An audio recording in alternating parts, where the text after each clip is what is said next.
একটা খবর এবং অভিজ্ঞতা আপনাদেরকে শেয়ার করি। আপনারা জানেন যে মারাত্মক অসুস্থ অবস্থায় মির্জা আব্বাস বিএনপির স্থায়ী কমিটির সদস্য তিনি সিঙ্গাপুরে গিয়েছিলেন। ঘটনাক্রমে গত পরশুদিন আমি একদিনের জন্য সিঙ্গাপুরে যাই এবং আমি দেখাও করেছি। আরও অবাক কাণ্ড, গত পরশুদিন যখন আমি দেখা করি সেই দিন বিএনপির মহাসচিব মির্জা ফখরুল ইসলাম আলমগীর এবং তার সহধর্মিণী রাহাত আরা বেগম তিনিও হাসপাতালে যান। তো মোটামুটি কিছু সময় মির্জা আব্বাসের পাশেই ছিলাম। কাকতালীয়ভাবে ওই দিন মির্জা আব্বাস কথা বলতে শুরু করেছেন। তার আগের তার কথাগুলো একেবারেই অস্পষ্ট ছিল, জড়ানো ছিল, কিন্তু যেদিন আমি পরশুদিন যাই সেদিন তিনি কথা বলেছেন এবং তার কথাগুলো বোঝা গেছে। কিছু কিছু কথা জড়ানো থাকলেও মোটামুটি কি বলতে চান বোঝা গেছে। তবে কথাগুলো এখনো তার পূর্ণ যে ধারাবাহিকতা বা সক্ষমতাটা, কথা বলার যে হিসাব করে করে কথা বলা, কথার পরে কথার পৃষ্ঠে কথা বলা, ওই অবস্থায় এখনো তিনি নেই। কিন্তু কথাগুলো কিছুটা এলোমেলো মনে হয়েছে আমার কাছে। তো অবাক কাণ্ড, যতক্ষণ ছিলাম পুরোটা সময় উনি তার নির্বাচনী এলাকা, মন্দির, মসজিদ, স্কুল এলাকার কথাগুলি শুধু ঘুরে ফিরে বলার চেষ্টা করছে।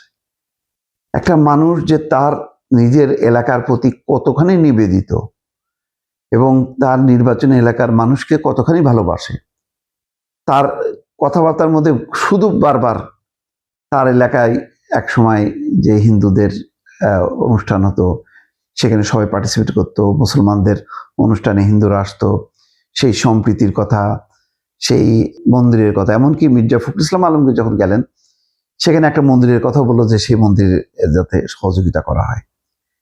অসাধারণ অভিভূত হলাম যে তার নিজের মানে শরীরের কথা বা তার আপনজনের কথা মানে কোনো ভাবনা নেই, সে তার ভাবনা হচ্ছে তার নির্বাচনী এলাকার মানুষের প্রতি। আসলে এই রূপ যদি কেউ না দেখে কাছ থেকে, কেউ বিশ্বাস করবে না। মির্জা আব্বাসকে নিয়ে যেভাবে নাসরুদ্দিন পাটোয়ারি ধারাবাহিকভাবে একটা অপপ্রচার চালাই গেছে দিনের পর দিন বাধাহীনভাবে, তাতে একটা ধারণা যে মির্জা আব্বাস মনে হচ্ছে মানে ঢাকা শহরের সবচেয়ে বড় একজন ভিলেন, অথচ তার একদম বিপরীত একটা যে চিত্র অন্তত অসুস্থ সময় তো বোঝা গেছে। সেখানে আফরোজা আব্বাস অক্লান্ত পরিশ্রম করছেন সারাক্ষণ স্বামীর সেবা নিয়ে। তারপরে তার কন্যাও ছিল, তার ছোট ভাই মির্জা খোকনের কন্যাও ছিল। পারিবারিক পরিবেশের মধ্যে থাকলেও তার মাথার মধ্যে মানে সবসময় তার নির্বাচনী এলাকা। আমি সেখানে যখন যাই আমার দেখা করতে, সেখানে আমার সাথে ছিল সিঙ্গাপুর যুব দলের সভাপতি জিল্লুর রহমান এবং আরো দুইজন নিবেদিত প্রাণ রাজনৈতিক কর্মী, নেতা, একজন কামরুল ইসলাম সাধারণ সম্পাদক বিএনপি এবং সিনিয়র সহ সভাপতি বিএনপির আশরাফুর রহমান রবিন। এরা সারাক্ষণ আমাদের যেই বিএনপির নেতা তাদের সেবা চিকিৎসা নিয়ে খোঁজখবর রাখছেন। তো ঘটনাক্রমে তিনজন নেতা সিঙ্গাপুরে।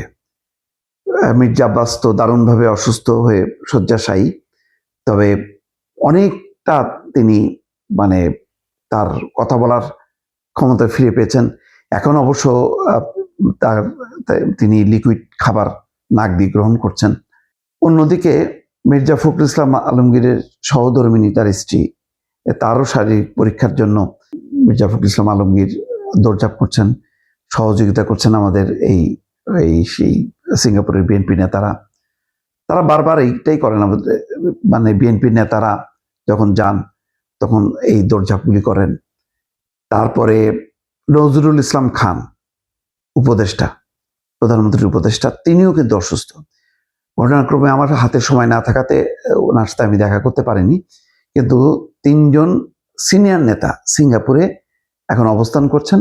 তার মধ্যে মির্জা ফখরুল ইসলাম আলমগীর সুস্থ আছেন, কিন্তু তার স্ত্রী অসুস্থ, সেই কারণে আর মির্জা আব্বাসের কথা তো বললাম, আমি দেখে আসলাম। তো আমার ধারণা যে মির্জা আব্বাসের আরো হয়তো মিনিমাম 2 থেকে 3 মাস থাকতে হতে পারে তার পূর্ণ একটা আগের অবস্থায় ফিরে আসতে। নজরুল ইসলাম খান তিনিও চিকিৎসা নিচ্ছেন, তার হয়তো টেস্ট হচ্ছে, তিনিও ফিরে আসবেন। তো এই একটা ছোট্ট অভিজ্ঞতা আপনাদের সঙ্গে শেয়ার করলাম যে অনেকে সিঙ্গাপুরে আসেন বেড়াতে ঘুরতে একটা সময়, কিন্তু বিএনপির এই 3 সিনিয়র নেতা যারা গত 15 বছরে দেশে থেকে আন্দোলন সংগ্রামে জড়িত, তারা কিন্তু এখন চিকিৎসার কারণে তাদেরকে আসতে হয়েছে।